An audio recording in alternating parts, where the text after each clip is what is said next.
What's going on, boxing fans? Julian Williams with the Distance post-fight video. Just finished watching Mayweather versus Mosley. Um, Overall, very one-sided fight. I had 11 rounds to 1 for Mayweather. Second round was a bit scary there because Mosley landed a couple big right hands, and that second big right hand buckled the knees of Floyd Mayweather Jr. So after this fight and after this showing, I really wonder, are pretty much the people who are basically the detractors talk about, have something to say about this victory over Mosley, who's basically coming off a real big win over Margarito, which was about 16 months ago. Will people still bring that up or whatever? But overall, it was a great victory. It wasn't necessarily that big, extremely exciting, action-packed fight. It was basically just one-sided. But anyway, on to the fight. First round could have gone either way. I gave it to Mayweather. I thought Mayweather was more accurate. Was a bit more accurate than Mosley. Mosley seemed a bit tense in the first round. He was a bit tense and seemed to be trying to land one big shot. So I did give the first round to Mayweather. Second round I gave to Mosley. I gave him the second round based on those two big right hands. It seemed as if he hurt Mayweather. He had Mayweather on the defensive, and he kept pressing him, kept coming forward, and pretty much was trying to land more big shots in that round. But due to the fact that he did keep Mayweather on the defensive towards the end of that round, I did give that round to Mosley. And then third round, Mayweather came out with a vengeance.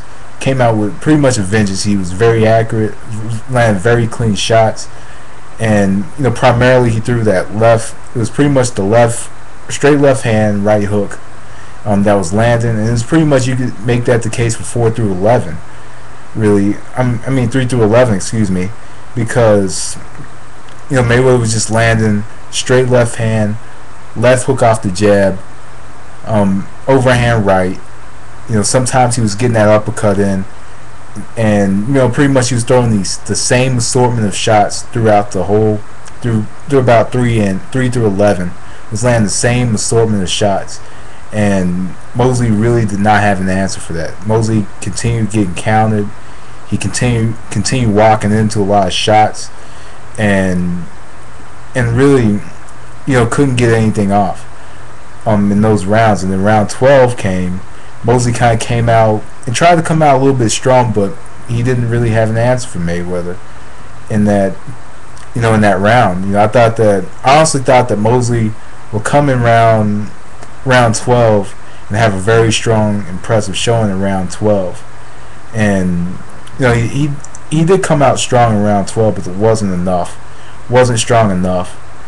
Honestly, I did think Mayweather fought practically the perfect fight against Shane Mosley, a fighter that doesn't really move his head, and a fighter who looks for that one big shot. Mosley against Mayweather, Mosley was not really letting his hands go in the fight. Wasn't really letting his hands go. Practically, he was on the outside, coming in, trying to look for that big shot. And when he landed the big shot in the second round, he didn't go to the body. And when you land the big shot, you should definitely go to the body. Go to the body, take the legs away, and then that opens up opportunities up top for more bigger shots. But against a Floyd Mayweather Jr., a fighter who's not going to be there, a fighter who's not really a target, you have to set up your big shots. And Shane Mosley did not set up his big shots. He was a bit tense in there, and when you're tense, that anxiety kicks in, and you become a different fighter. You're not as confident as you are in a training camp, or against in other fights when that anxiety kicks in when you're on that main stage. And Shane Mosley was not setting up the big shots with any jab. He was, he used his jab, but honestly, I don't know why he was using the jab. If he wasn't really setting anything up with it. And I mentioned that's always been my problem. The problem with Mosley. Not my problem. I'm not a fighter or a trainer or anything, but I just felt that that's the problem with Shane Mosley. is he doesn't set up his knockouts, and he did set up the knockout against Margarito, but against the Floyd Mayweather Jr., a fighter who's not going to be a target, you have to set up the knockout. You have to set it up with some kind of jab. You can't just look for opportunities with big shots. And luckily he was able to do it in the early rounds. Mayweather pretty much won the fight on his accuracy. Basically his accuracy.